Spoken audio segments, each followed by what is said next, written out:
Ce fut un jour historique hier en Égypte. Le nouveau Parlement a tenu une session d'ouverture, la première depuis 3 ans, et l'une des premières tâches du corps législatif a été de choisir un président. Le Parlement égyptien est de retour, pour la première depuis sa dissolution en 2012. Et malgré l'ampleur de la tâche, les députés sont heureux de retourner au travail. Pendant 40 ans, les Égyptiens n'ont pas beaucoup attendu de leurs députés. Aujourd'hui, l'espoir est que ce corps législatif puisse fixer des bases solides, propres à former une législation capable de préserver la dignité des citoyens et leur liberté. Nous espérons faire cela pour eux.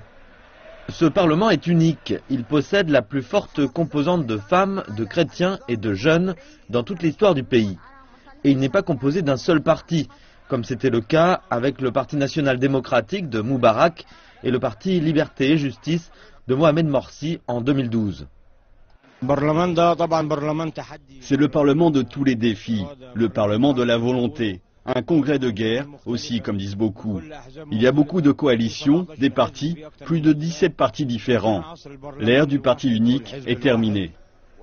Le premier jour, les membres du Parlement ont prêté serment. Ensuite, ils vont désigner un président. Et les travaux pourront commencer.